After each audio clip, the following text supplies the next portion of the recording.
Muy buenas tardes, mi nombre es Eduardo Ureña, cristiano evangélico, nacido de nuevo en el año de 1984. También fui pastor cristiano y estudioso de la Biblia. Igualmente, quiero decirles que tengo una profesión independiente desde hace mucho tiempo en el área de la informática, por lo cual nunca he dependido exclusivamente o nunca dependí exclusivamente de un salario pastoral para llevar adelante mi misión en esos lugares.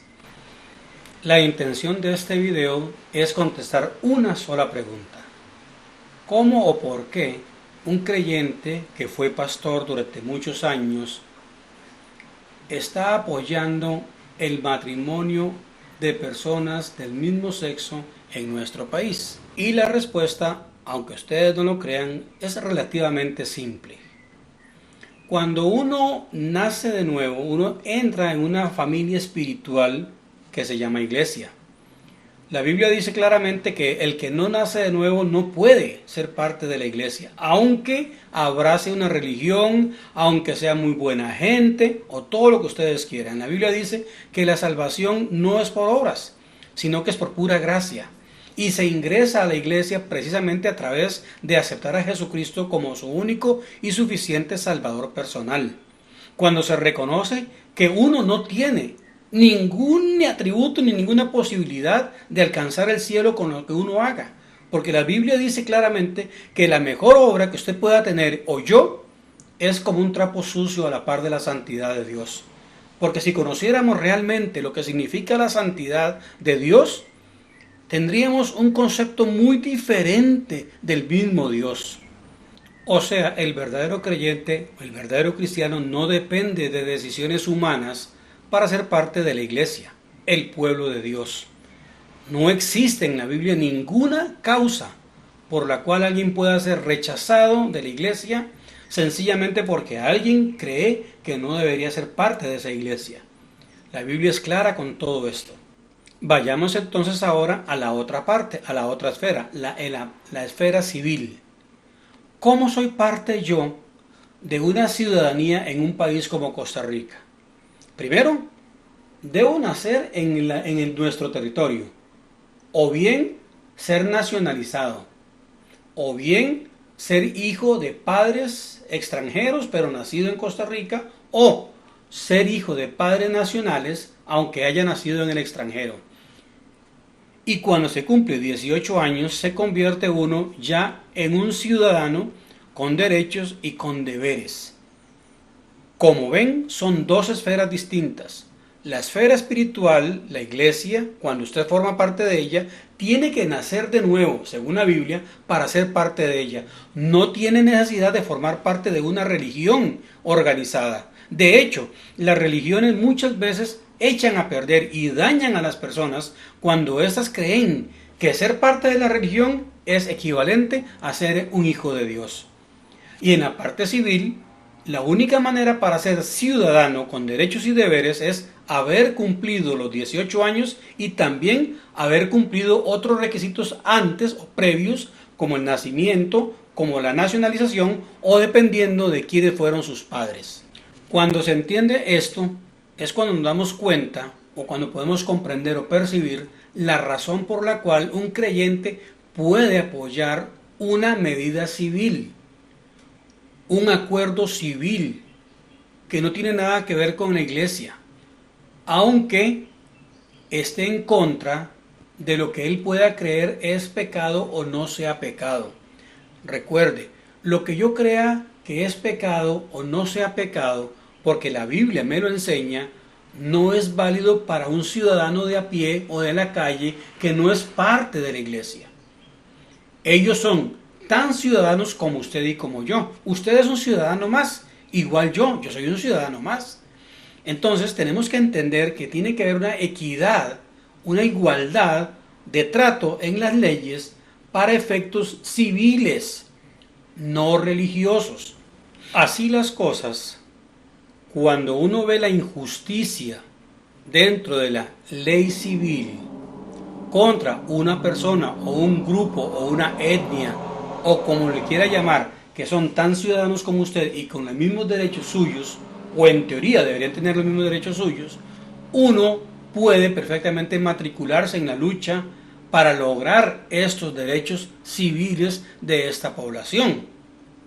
No significa que uno esté claudicando en sus principios y valores, términos que, por cierto, se han utilizado mucho en estos tiempos. Uno no está claudicando en principios y valores. Uno entiende muy bien esto. Yo comprendo muy bien el término. Pero ¿qué sucede? Cuando hay injusticia, el creyente es el primero que tiene que levantar la mano y poner de su parte para que esa injusticia se resuelva. Si usted quiere el día de mañana que una persona de la comunidad LGTBI o de cualquier otra comunidad que no sea parte de la iglesia, si usted realmente quiere alcanzar a esa persona, lo primero que tiene usted que tener es un muy buen testimonio. Porque recuerde que tus hechos hablen más que tus palabras, decía un predicador hace muchos años. Porque muchas veces hablamos mucha paja, hablamos mucho. Pero cuando se nos examina a nosotros, nos damos cuenta de que nos falta peso. Una vez que una persona entrega su vida a Jesucristo y forma parte de una comunidad cristiana, empieza a aprender de otros. A eso se le llama discipulado. A usted constantemente en una iglesia, dentro de una iglesia, usted va a estar escuchando el mensaje de la palabra de Dios, esperando siempre tener un mensaje de buena doctrina, de una doctrina sana. Usted va a aprender de esa persona con una finalidad. Y la finalidad es dual. La primera es que después usted, de lo recibido, usted también enseñe a otros lo aprendido. Eso se llama discipular a los demás. Pero además tiene otra misión, y es ir a predicar el Evangelio a quienes no son parte de la iglesia. Y para ir a predicar el Evangelio no es un requisito ni se está pidiendo que usted le diga a la gente cómo debe vivir. La Biblia dice que la misión de transformar a una persona no es mía, es del Espíritu Santo, a través, por supuesto, de la predicación como creyente hacia otras personas. Cuando un creyente entiende esto y habla a los demás y deja el resultado en manos de Dios, está perfecto, está muy bien, ya hizo su parte. Ahora deje que la parte que le corresponde a Dios se cumpla. Y es que esa palabra que usted le está dando a esa persona no regrese vacía. Recuerde que la Biblia dice que el Espíritu Santo es el que convence al mundo de pecado, de justicia y de juicio. No es la persona. Porque como me decía un pastor hace muchísimos años, me decía, si usted llega a convertir a una persona, lo mandó al infierno. Porque usted no puede convertir a nadie. El que convierte en cristiano a una persona es el Espíritu Santo. Y el Espíritu Santo trabaja de adentro hacia afuera. Él empieza a transformar a la persona de adentro hacia afuera. No como lo hace la religión, que quiere imponer cosas de afuera hacia adentro. Quiere decirle a la persona qué debe hacer, cómo debe vestir, si debe usar arete o no debe usar arete, si tiene que usar pelo largo o no tiene que usar pelo largo, si la mujer puede usar velo o no puede usar velo, etcétera, etcétera y etcétera. La religión hace eso. Dios trabaja de adentro hacia afuera. Si nosotros entendemos eso, entonces damos el mensaje, que es la segunda misión que tiene el creyente. Por esta causa, un creyente sano, maduro, no encuentra conflicto entre lo civil y lo religioso. No hay conflicto. Los derechos humanos están dentro de la esfera civil de ciudadanos. Si yo como heterosexual tengo derecho a casarme con quien yo quiera, bueno, y que la otra persona también quiera conmigo, la persona que no es heterosexual también tiene que tener ese mismo derecho. Porque algunos, defendiendo esta injusticia, dicen, no, es que nadie les está prohibiendo casarse, que se casen. Claro, ellos están pensando en que una persona que no es heterosexual se case con una persona que es heterosexual. Y eso es imposible, usted no puede obligar a las personas a hacer eso. Cada persona tiene su forma de pensar, de llevar su vida. Y los cristianos no estamos autorizados, ni por la Biblia, ni por Dios, ni por nadie, a intervenir en las vidas de los demás. Tampoco Dios lo hace, y menos nosotros. Porque Dios entregó a cada hombre y a cada mujer libre albedrío para que lleve adelante su vida como mejor le plazca, siempre entendiendo esa persona que lo que haga con su vida tendrá consecuencias eternas. Si en su vida nunca entregó su vida a Cristo, o no entregó o no recibió a Cristo como Señor y Salvador personal, pues tendrá consecuencias igualmente eternas. Pero son sus consecuencias. Es interesante que Dios no obliga a nadie, Él da el mensaje. Los que tratamos de obligar a las personas somos nosotros, amenazándolos con decirles, usted se va a ir al infierno, amenazándolos con decirle, usted es un pecador, amenazándolos con decirle, usted no es normal. Y se nos olvida también que la homosexualidad, desde el punto de vista de la Biblia, sí es pecado, cierto. Pero se nos olvida que el robo también es pecado, que el adulterio también es pecado, que la fornicación también es pecado, que la murmuración también es pecado, que la avaricia es pecado, que el egoísmo es pecado, que la gula es pecado, y así un sinfín de pecados. Y algo que también tenemos que entender como cristianos es que los pecados no tienen categoría. No hay pecados mortales ni veniales, como lo enseña la religión oficial. Pecado es pecado. Y por lo tanto tiene el mismo tratamiento desde el punto de vista de Dios hacia las personas. Quienes hacemos las diferencias somos nosotros. Porque en el fondo lo que existe es que nosotros nos podemos llegar a creer mejores que los demás. Quiero leerles una parábola con la cual Jesucristo enseñó precisamente esta verdad. La parábola fue titulada La parábola del fariseo y del publicano. Y dice de la siguiente forma: refirió también esta parábola a unos que confiaban en sí mismos como justos y despreciaban a los demás. Dos hombres subieron al templo a orar. Uno era fariseo y el otro recaudador de impuestos. El fariseo, puesto en pie, oraba para sí de esta manera: Dios, te doy gracias porque no soy como los demás hombres, estafadores, injustos, adúlteros, ni aun como este recaudador de impuestos. Yo ayuno 2 veces por semana. Doy el diezmo de todo lo que gano.